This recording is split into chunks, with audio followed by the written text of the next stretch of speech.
구약성경 잠언서 30장 1절부터 14절까지의 말씀입니다.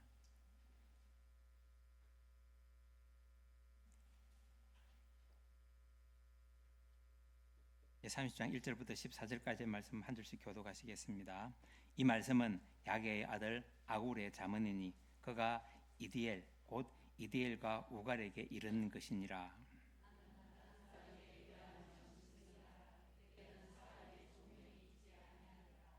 나는 지혜를 배우지 못하였고 또 거룩한 하신 자를 아는 지식이 없거니와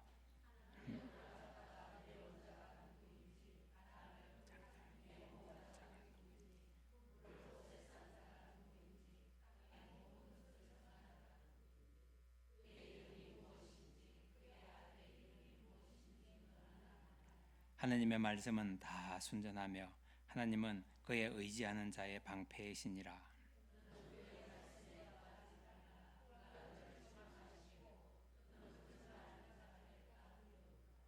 내가 두 가지 일로 주께 구하사오니 내가 죽기 전에 내게 거절하지 마옵소서.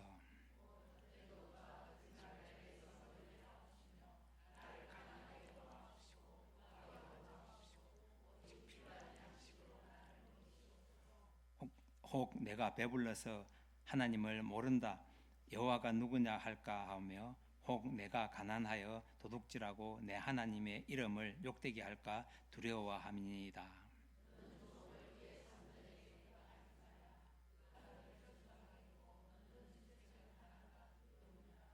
아비를 저주하며 어미를 축복하지 아니하는 무리가 있느니라.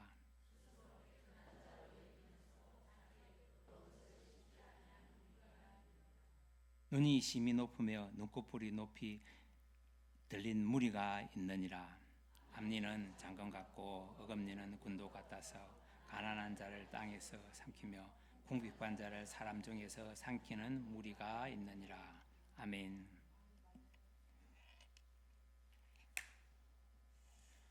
예, 우리가 5월달은 가정의 달로 지키고 있습니다. 그러면 이 가정에 믿음의 가정에 어떤 말씀이 붙잡고 그 믿음을 지켜가야 하며 또 그 믿음의 가정이 그 믿음을 지키면서 가는 그 가정답게 무엇을 하면서 살아가야 하는지를 오늘 말씀이 우리에게 주고 있습니다. 그래서 이 말씀을 묵상하면서 오늘 본문의 그 시작하는 장면을 보게 되면 아굴의 잠언이라고 말씀을 하고 있습니다. 그래서 1절부터 9절까지는 하나님께서 행하신 기이한 일들을 열거하면서 인생의 우리의 그 보편적인 무지를 지적하기 위해서 우리에게 알려주고 있습니다. 그래서 이 무지에 대한 고백을 수사학적으로 표현을 하고 있는 게 1절부터 9절까지의 말씀이고 10절부터는 세상에 널리 퍼져 있는 우리의 어리석음과 악행의 유행을 제시를 하면서 이를 경계하기를 우리에게 교훈해 주고 있습니다. 아굴은 하나님의 백성이 참된 지혜를 갖고 어떻게 살아야 하는지에 대해서 우리에게 말씀을 하고 있는데 첫 번째가 말씀을 말씀답게 믿는 사람이 되라고 우리에게 말씀합니다. 두 번째는 기도답게 드리는 사람이 되기를 원하고 있고 세 번째는 인생을 사람답게 살아가는 모습이 있어야 한다고 말하고 있습니다. 그래서 저는 이 말씀을 묵상하면서 우리 가정에 이 말씀이 적용되기를 함께 묵상을 했습니다. 그래서 우리의 가정이 말씀을 말씀답게 믿는 가정이 되고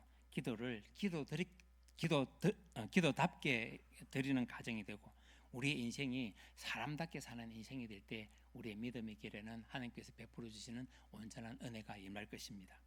그래서 오늘 이 말씀을 통해서 우리의 가정이 온전한 믿음으로 가정으로 세워지기를 주님의 이름으로 축복합니다. 첫 번째를 보시게 되면은 말씀을 말씀답게 믿는 가정에 대해서 1절부터 6절까지 말씀을 하고 있습니다. 그래서 30장의 저자가 야게의 아들 아굴임을 우리에게 알 수 있게 말씀을 하고 있는데 이 아굴의 이름은 모으는 사람, 수집하는 사람이라는 의미를 가지고 있습니다. 또 야게라는 이 이름은 경건한 사람, 순종적인 사람이라는 의미입니다. 그래서 이 이름을 이렇게 사람 이름이 아닌 일반 명사로 이렇게 펼쳐보게 되면 경건한 사람이 수집해서 모아서 또 자녀에게 가르치는 말씀이라고 풀이할 수 있습니다. 어쨌든 아굴이라는 사람이 이디엘과 우갈에게 이른 잠언이라고 말씀을 시작을 합니다. 그리고 이디엘은 하나님이 우리와 함께 계신다라는 의미인 것이고, 우갈은 강한 사람, 온전한 사람이라는 의미입니다. 그래서 이름을 가지고 해석을 해보면은 이 잠언서를 읽을 때 하나님께서 우리와 함께 계시는 것을 믿는 강한 믿음을 가지기 위해서 우리에게 주신 말씀이라는 것입니다. 그러면서 2절에서 나는 다른 사람에게 비하면 짐승이라 내게는 사람의 총명이 있지 아니하다고 말하고 있습니다. 여기서 짐승이라는 것은 어리석고 우둔한 자를 가리키는 상징적인 표현을 의미합니다.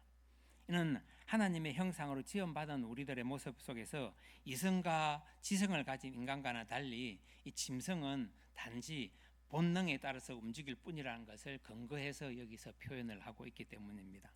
그래서 아굴은 잠언을 시작을 하면서 자신의 무지를 짐승처럼 여기고 있고, 또 사람의 총명이 없는 지식이 없는 사람이라는 것을 고백을 하고 있습니다. 그래서 아굴은 자기는 짐승처럼 사람의 총명도 없고 배움도 부족하고 지식도 없는 사람이라는 것을 고백을 하고 있습니다. 그가 이렇게 고백하는 이유는 정말 내가 하나님을 만나보니까 내가 아무것도 아님을 발견할 수 있었고, 또 그렇게 고백하지 않을 수 없었다는 것을 우리에게 알려주고 있습니다. 그러면서 3절에서는 나는 지혜를 배우지 못하였고 또 거룩한 자를 아는 지식이 없는 사람이라고 고백을 합니다. 그래서 이것은 아굴이 일반적으로 다른 사람보다 지식이나 능력이 부족하다는 것을 이야기를 하는 것이 아니라, 그가 참된 진리와 참된 하나님 앞에 온전히 믿음을 가지고 살아가기 위해서는 자신이 연약한 죄인이라는 것을 고백하고 있기 때문입니다. 그래서 어떤 사람은 자신이 공부를 좀 했다고 해서 그것 때문에 내가 좀 안다고 지식을 뽐내는 사람들도 있습니다. 그래서 그것을 자랑하며 가시하는 사람들이 있는데, 많은 사람들이 거기에서 저 사람은 많이 배웠으니까 저 사람이 입술로서 통해 나오는 것이 옳은 말이다 하고 생각을 하는 사람들이 많습니다. 그렇기 때문에 사람은 하나님을 알아갈수록 우리의 연약함을 깨닫지 못하는 사람들이 있다는 것입니다. 그래서 하나님을 알지 못하는 사람들은 그것에 대해서 자기의 자랑을 내세우는 것이고, 그것을 자기의 의로 삼는 모습들이 있습니다. 그래서 하나님을 알지 못하고서는 우리는 절대 자기 자신을 알지 못하기 때문에 자기 자신을 내세워서는 안 된다는 것입니다. 이 모습에 대해서 욥이 이런 삶을 살았다는 것을 우리 짐작할 수가 있습니다. 욥은 누구보다 하나님을 정확하게 알고 있다고 생각을 하고 있었습니다. 그래서 그 친구들의 말이 귀에 들리지 않았던 것을 짐작할 수가 있습니다. 그가 겸손하게 들어줄 생각이 처음부터 없었던 것을 우리가 짐작할 수가 있는데, 친구들의 말이 틀린 말이 아니었는데도 조목조목 반박을 하면서 논쟁하는 그런 모습을 우리가 알 수 있습니다. 그래서 욥이 42장 후반절로 가게 되면은 마지막에 갑자기 태도를 바꾸어서 하는 말이 있는데, 42장 3절에서 이렇게 말합니다. 나는 깨닫지도 못한 일을 말하였고 스스로 알 수도 없고 헤아리기도 어려운 일들을 하였다고 하면서 해결을 하고 있습니다. 그러면서 42장 6절에서는 지금까지 내가 했던 말을 스스로 거둬들이고 티끌과 제 가운데서 앉아서 회개하며 나아간다고 고백을 하고 있습니다. 그러면은 그가 지금 42장에서 이렇게 고백을 하고 있는 이유를 우리는 42장 5절에서 그 답을 찾을 수가 있는데, 지금까지 귀로 듣기만 했는데 이제 눈으로 직접 하나님을 만났기 때문에 자신의 연약함을 깨달았다는 것입니다. 그래서 하나님을 만나고 보니까 내가 아는 것은 아무것도 아니라는 연약한 지식이라는 것을 알게 되었다는 것입니다. 그래서 나는 지금 하나님을 다 안다고 생각했는데 그것이 아니었고, 또 내가 바르게 알고 있다고 했는데 그것은 나의 생각이라는 것을 깨달았다는 것입니다. 그래서 우리가 정확하게 아는 것도 아니었고 내가 부족한 것을 내 자랑으로 삼고 있었다는 것을 알 수 있었습니다. 그런데 오늘 아굴은 이러한 고백을 통해서 하나님을 만난 사람만이 드러낼 수 있는 그런 겸손한 고백을 우리에게 들려주고 있습니다. 정말 그가 몰라서 그렇게 이야기하는 것이 아니라 하나님 앞에서 내가 얼마나 부족하고 내가 얼마나 얕은 지식을 가지고 있는지를 고백하고 있는 것입니다. 그래서 우리가 이러한 겸손을 나타내는 그런 고백이 우리 입술을 통해서 나와야 할 것입니다. 그러면서 아굴은 4절에서 우리에게 너는 정말 아느냐고 도전의 질문을 우리에게 던지고 있습니다. 그가 하늘에 올라갔다 내려온 자는 자라고 이야기를 하는 것을 말하고 있는데 이것은 예수님을 우리에게 의미합니다. 그래서 세상에 존재하는 모든 자연의 질서와 법칙을 주관하는 분이 누구냐고 우리에게 묻고 있습니다. 그리고 그의 이름이 누구인지, 그의 아들의 이름이 누구인지 아느냐고 우리에게 질문을 하는 것입니다.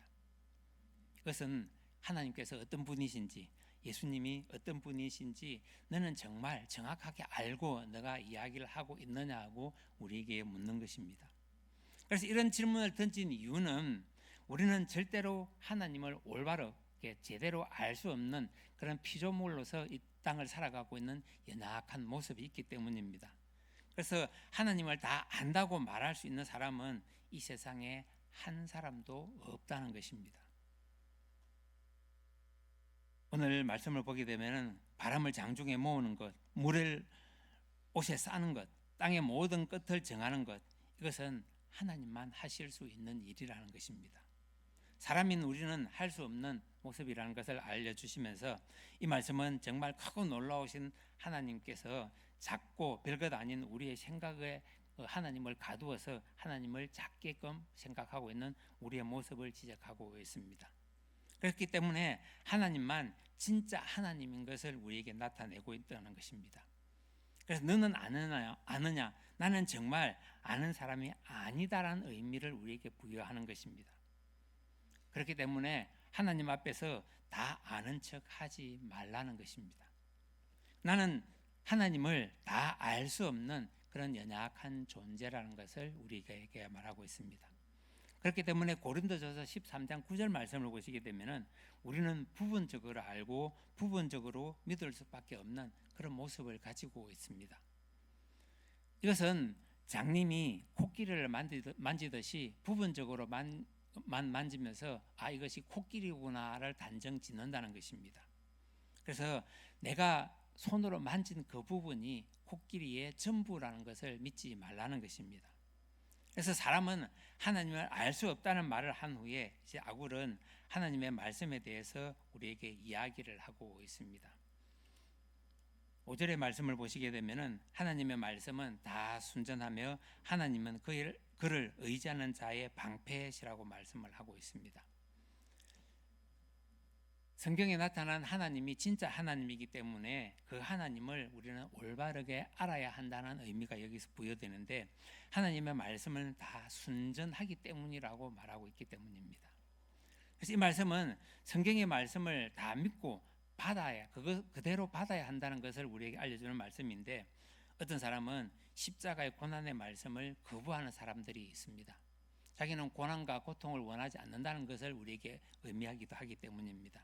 그래서 그 말씀은 내가 그것을 믿고 싶지 않고 내가 그것에 대해서 그런 훈련을 하기 싫다는 것을 우리에게 이야기하는 것이고 반대로 어떤 사람들은 하나님의 축복에 대해서 그것을 알고 싶지 않다고 말하는 사람들도 있습니다. 그래서 고난의 길만 참된 신앙의 길이 아니라 축복의 길도 참된 신앙이 아니라는 것을 그런 부정하고 비난을 한다는 것입니다. 물론 둘 다 잘못된 길로 가고 있는 모습을 우리는 짐작할 수가 있습니다. 그래서 그렇기 때문에 하나님의 말씀은 다 순전하며 하나님의 말씀을 다 믿고 순종해야 한다는 것을 우리에게 가르쳐 주기 위한 말씀이라는 것입니다. 그래서 우리가 고난의 길로 들어가라고 하게 되면은 우리가 그 길로 들어갈 수 있어야 합니다. 그것이 우리가 순종의 길이기 때문일 것입니다. 그리고 축복을 통해서 하나님께서 우리에게 주실 사명이 있다면은 그 축복의 은혜를 받아서 그것을 세상에 나누고 세상에 전하는 그런 사명을 감당해야 한다는 것입니다. 그래서 그 사명에 충성되이 감당하는 그런 모습이 우리에게 나타나야 할 것입니다. 어떤 사람은 하나님의 역사가 일어났는데 그것을 부정하는 경우들이 많이 있을 것입니다. 그것은 내 생각에는 그것이 절대로 일어날 수 없는 일이라는 걸 알고 있기 때문에 하나님을 믿지 않는 사람들에게서 이러한 일들이 많이 볼 수가 있습니다. 이런 모습을 보면서 그런 말씀이 성경 어디에 있냐고 따지는 분들도 있습니다. 또 병을 고치는 역사, 초자연적인 기적들의 역사가 이것들을 통해서 무조건 거부하는 사람들도 있다는 것입니다. 내가 다 아는 것처럼 교만하게 말씀을 거부하면서 어떤 말씀을 받아들이고 어떤 말씀은 내 귀에 걸리기 때문에 그것을 내가 생각하지 않고 나의 주관적인 생각으로 모든 것을 해석하고 있다는 것입니다. 그래서 우리는 말씀 앞에 겸손해야 한다고 이야기를 하는 것입니다. 6절의 말씀입니다. 6절의 말씀 우리 함께 읽어보시겠습니다. 시작. 너는 그의 말씀에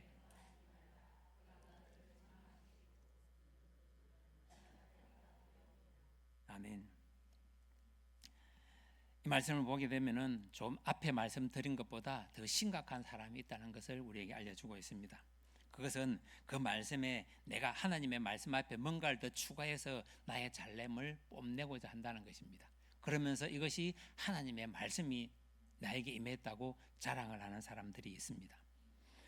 우리가 말씀을 말씀답게 믿지 않기 때문에, 말씀을 말씀답게 전하지 못하기 때문에 이러한 현상이 일어납니다.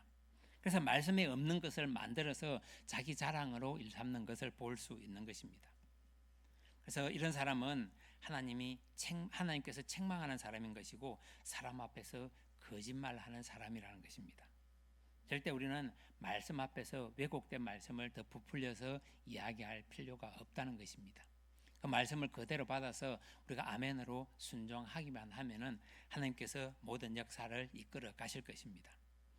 성경이 그렇다고 이야기를 하면은, 그런 줄 알고 믿게 되면은 말씀을 말씀답게 믿고 살아가는 인생이 될 수 있는 것입니다. 그러면은 오늘 우리 가정이 말씀을 말씀답게 믿는 가정으로 세워져 있는지를 우리는 돌아봐야 할 것입니다. 요즘은 현대는 많은 일들로 바쁘다고 이야기를 하고 있습니다. 물론 그 바쁘다는 일상 속에서 자기의 여유적인 시간도 있을 것이고 자기가 생각하는 부분도 있을 것입니다. 그런데 우리가 이것에 대해서 핑계거리를 삼는다는 것을 잊지 말아야 합니다. 아굴은 가장 먼저 우리에게 말씀 앞에 겸손할 것을 먼저 이야기하고 있다는 것입니다. 마침 나는 다 아는 사람인 것처럼 교만한 말씀으로 받아들이지 말라는 것입니다. 그래서 하나님의 말씀은 다 순적하여서 우리의 믿음의 법칙과 생활의 법칙을 주신 말씀이기 때문에 그 말씀을 말씀답게 믿고 살아갈 때에 우리가 하나님을 의지하게 되는 것이고, 하나님께서 나의 방패가 되어 주심을 경험할 때에 그 경험을 통해서 우리에게 복된 인생이 될 수 있다는 것을 말해주고 있습니다. 그래서 그렇기 때문에 오늘 우리 가정이 모든 말씀을 말씀답게 믿는 가정이 되어야 하는 것이고, 성경에서 말하는 하나님을 전부 믿고 의지하는 그런 모습의 가정이 되어야 한다는 것입니다. 두 번째로 보시게 되면은 기도를 기도답게 하는 가정에 대해서 7절부터 9절까지 말씀을 하고 있습니다. 7절의 말씀입니다. 함께 읽어보시겠습니다. 시작. 내가 두 가지 일을 주께 구하사오니 내가 죽기 전에 내게 거절하지 마옵소서. 아멘. 아굴은 많은 기도를 드리지 않았습니다. 두 가지 기도 제목을 가지고 기도를 하고 있는 모습을 보는데, 그가 평생 딱 두 가지만 기도했다는 것 의미는 아닙니다.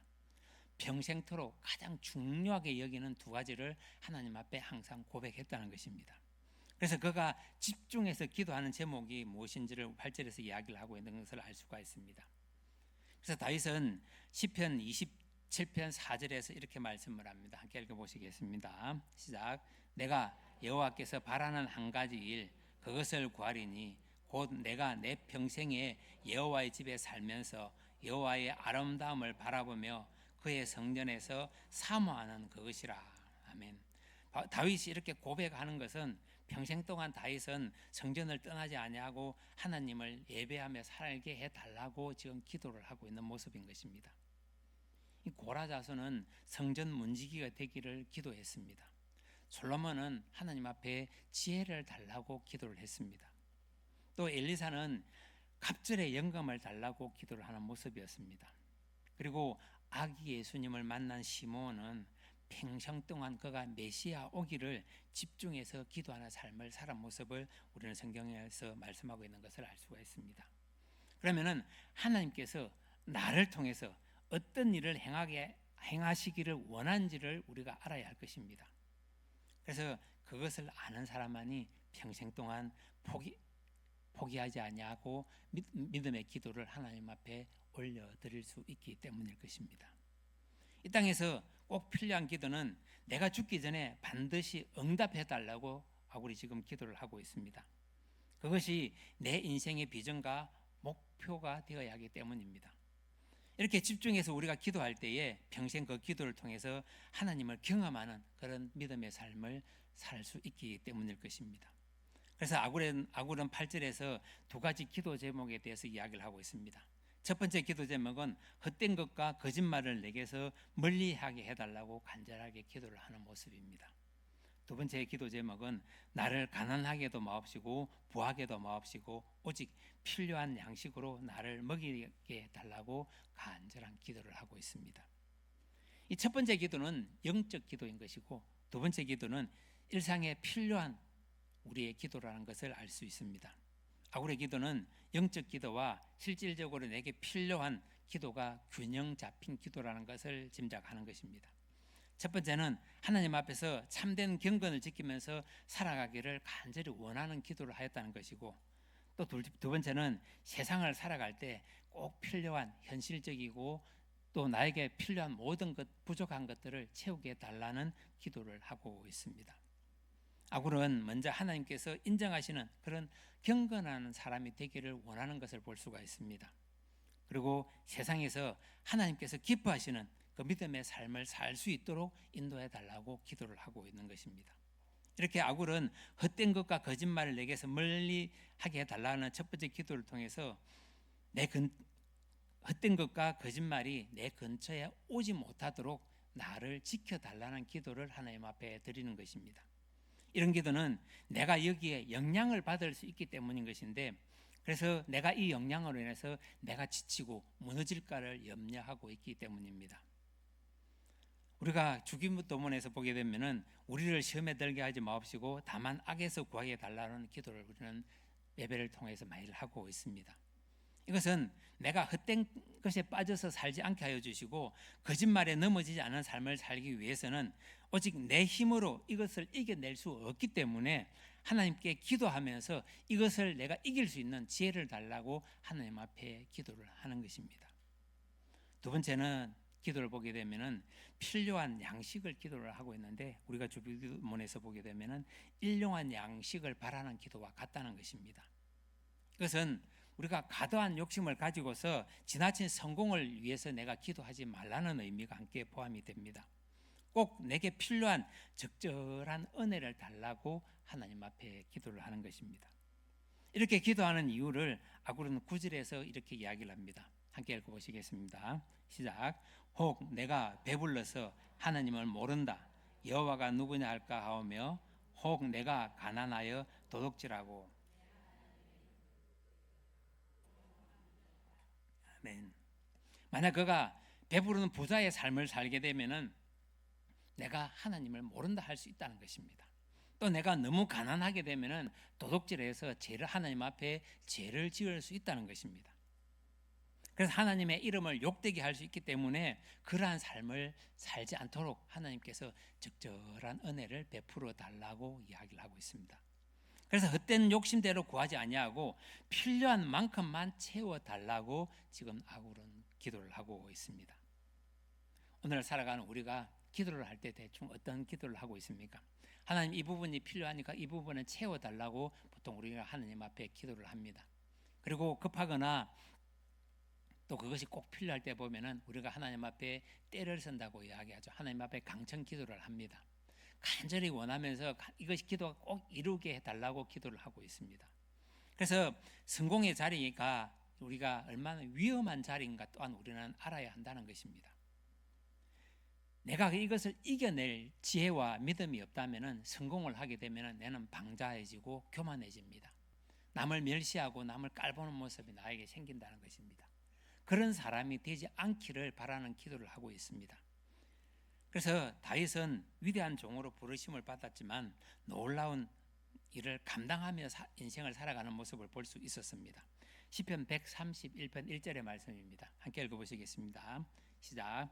여호와여, 내 마음이 교만하지 아니하고 내 눈이 오만하지 아니하며 내가 큰 일과 감당하지 못할 놀라운 일을 하려고 힘쓰지 아니하나이다.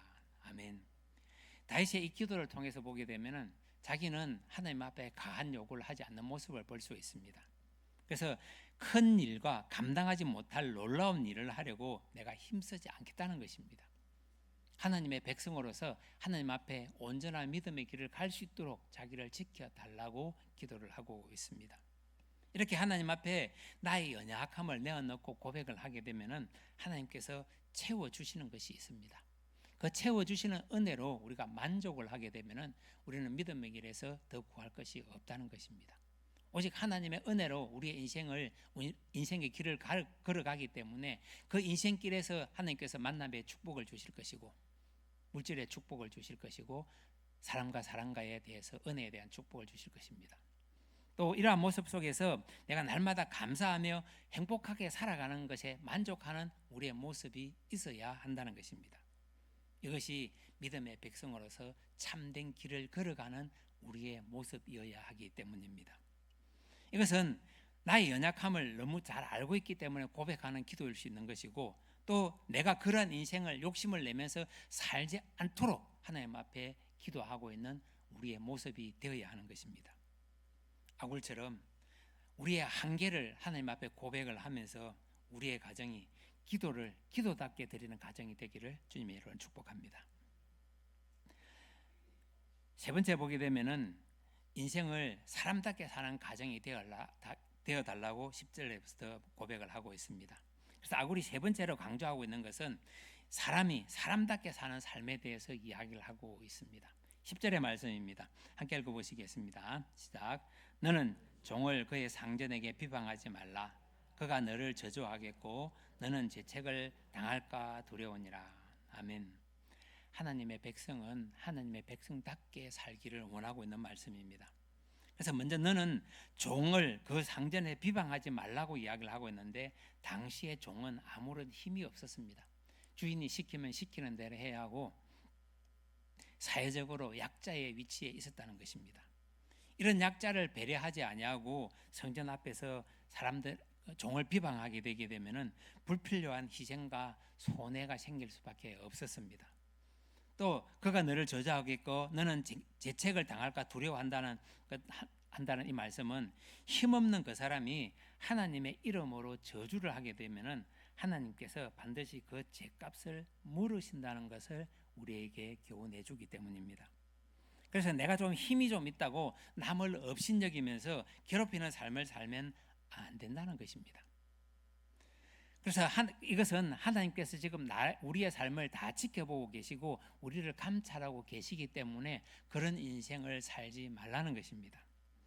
그래서 11절에서 하는 이야기를 보게 되면은 아비를 저주하며 어미를 축복하지 않은 무리가 있다고 이야기를 하고 있습니다.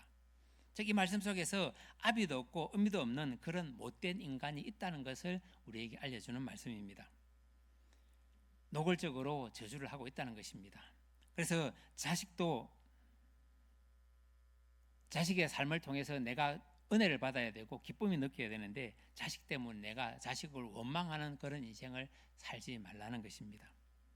이렇게 부모를 공경하지 않는 그런 자식을 통해서 보게 되면은 인간다운 삶이 아니라 짐승처럼 가는 삶이 있다는 것을 우리에게 말하고 있는 것입니다.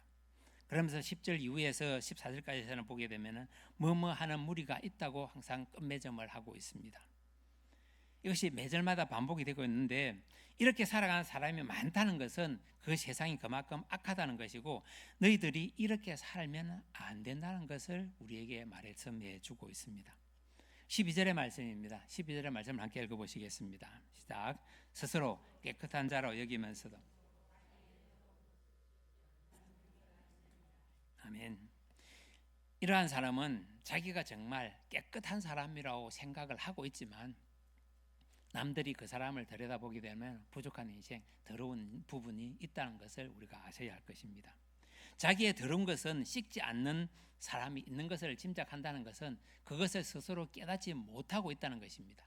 지금 내가 무엇을 잘못하고 있는지를 느끼지 못한다는 것입니다.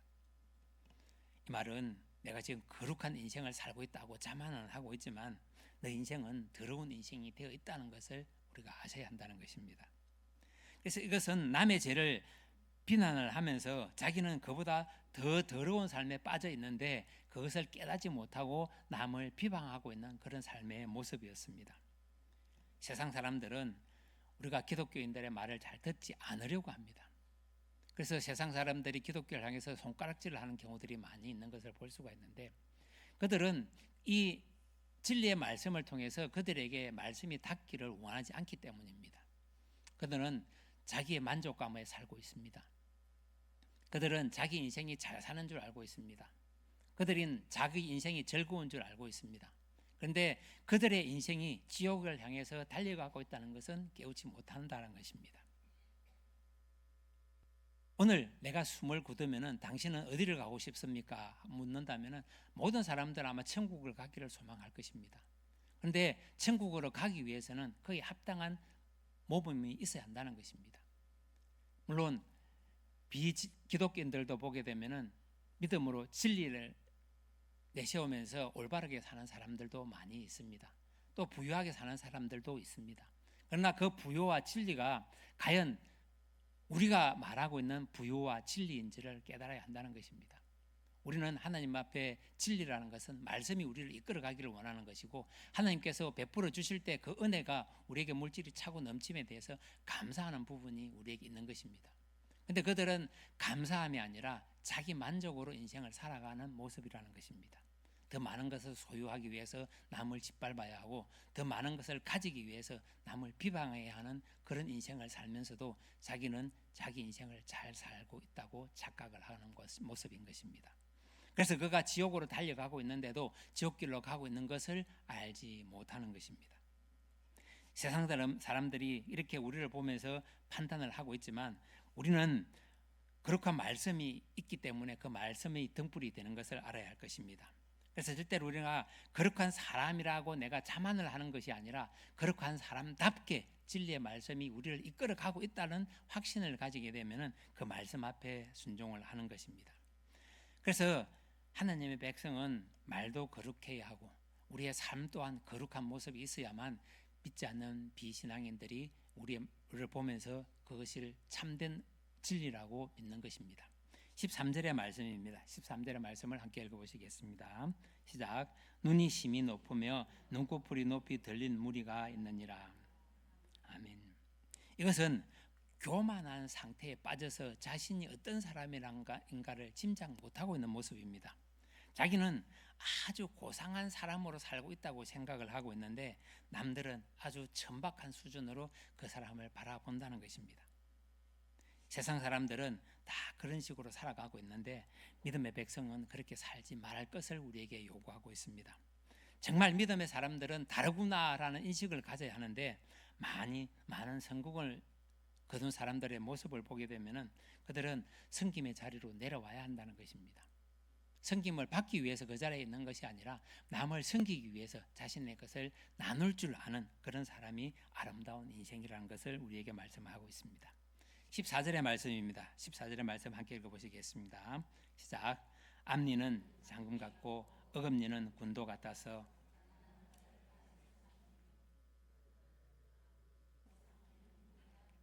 아멘. 앞니는 장번 같고 어금니는 군도 같다는 사람도 있다는 것은 여기서 장건과 군도는 인명을 살상할 수 있는 무기라는 것입니다. 우리의 입술을 통해서 사람을 죽일 수도 있고 살릴 수도 있는 권세를 우리에게 있다는 것을 부여하고 있습니다. 그래서 이러한 사람은 공격적인 성향을 가지고 남을 비방하는 사람이라는 것입니다. 이런 이빨을 가지고서 남을 물어뜯고 씹어먹는 그런 인생을 살고 있는 모습이 올바른 인생이 아니기 때문일 것입니다. 여기서 이빨로 거듭 우리에게 다시 한 번 더 이빨을 강조하고 있는 것을 볼 수가 있는데, 이 사람들의 말이 공격적인 말이라는 것을 우리에게 보여주고 있는 말이고, 믿음의 백성들은 이 세상에서 이러한 삶을 살면 안 된다는 것을 우리에게 말씀하고 있습니다. 그래서 만나면 불안한 사람이 아니라 만나면 기쁨이 있고 행복감이 넘치는 그런 사람과 사귀고 교제가 있어야 한다는 것을 우리에게 알려줍니다. 말씀을 교회에 적용을 해보게 되면, 교회에서 가진 직분은 내가 직분을 자랑하는 것이 아니라 그 직분에 합당한 충성하고 헌신하기를 원하기 때문에 교회에서는 직분을 부여한다는 것입니다. 그래서 직분을 받은 사람들이 세상 사람들보다 더 치사한 삶을 살고 더 잔인하게 사람들의 죄에 빠뜨리는 모습이 우리에게 없어야 한다는 것을 말씀해 주면서, 우리에게 말한 이러한 직분이 있다면은 우리의 생각이 거룩해야 하는 것이고, 우리의 말이 거룩해야 하는 것이고, 우리의 행실이 거룩할 때에 이것을 남들이 본을 받고 그대로 실천하는 모습의 사람이 나라는 것을 짐작할 수가 있습니다. 오늘 말씀 속에서 보면은 우리의 삶이 짐승 같은 삶이 되면 안 된다는 것을 계속 지적하고 있습니다. 그래서 이 세상에서 짐승처럼 살면 안 된다는 것을 지적하는 모습을 보게 되면은 10절 말씀을 보시게 되면은 대놓고 약자를 비방한다고 이야기를 하고 있습니다. 11절에서 보게 되면은 부모를 저주고 하는 자가 있다고 말하고 있습니다. 그리고 12절에 보게 되면은 자기 잘난 맛에 살고 있는 인생이 있다는 것을 이야기하고 있습니다. 그리고 13절을 보시게 되면은 거만한 태도로 인생을 살아가는 사람들이 있다는 것을 이야기를 하고 있습니다. 그리고 14절에 보게 되면은 주변 사람들을 물어뜯는 짐승처럼 사는 사람들이 있다는 것을 우리에게 깨우쳐 주고 있는 말씀이기 때문입니다. 하나님의 백성들은 하나님의 자녀답게 인생을 살아야 할 것입니다. 그래서 믿음의 백성들이 세상 사람들이 볼 때에 더 진실하고 더 거룩하고 더 깨끗한 사람이라는 것을 그들이 체험할 수 있어야 하고 느낄 수 있어야 하기 때문입니다. 오늘 우리의 가정이, 하나님을 만난 가정이 얼마나 행복한지를 사람들이 부러워할 줄 알아야 할 것입니다. 그래서 하나님의 은혜로 우리가 구원을 받았습니다. 그리고 회복된 인생을 살아가고 있는 데에 그 인생의 삶이 무엇인가를 짐작하게 된다는 것은, 오늘 말씀이 우리를 이끌어갈 때에 우리는 그러한 삶을 살면 안 되는 것이고, 사는 다인의 모범이 되면서 인생을 살아갈 수 있는 그런 행실이 우리에게 나타나야 한다고 말하고 있습니다. 그래서 우리 가정 때문에 주변 이웃이 더욱더 밝아지고 더욱더 살맛이 나고 더욱더 행복해지는 그런 모습이 있어야 한다는 것입니다. 그들은 우리 가정을 본받아야 하는 것이고, 그 가정을 본받아서 자기 가정도 행복해질 수 있다는 마음을 가지게 되도록 우리가 그들에게 그 사랑을 부여해야 한다는 것입니다. 오늘도 우리는 말씀 앞에 섰습니다. 가정의 달 5월을 보내고 있지만 우리의 가정이 정말 성경의 말씀을 그대로 실천하면서 그런 인생을 살고 있는지 돌아보기를 원하는 것입니다. 그래서 진리의 말씀이 나의 방패가 되시고, 또 하나님께서 주시는 그 모든 것 진리의 말씀이 우리의 가정을 지키고, 또 기도를 통해서 그 기도가 하나님 앞에 상달될 때에 하나님께서 우리에게 은혜 베풀어 주심으로 합당한 삶을 살고 있는지 우리는 깨달아야 한다는 것입니다.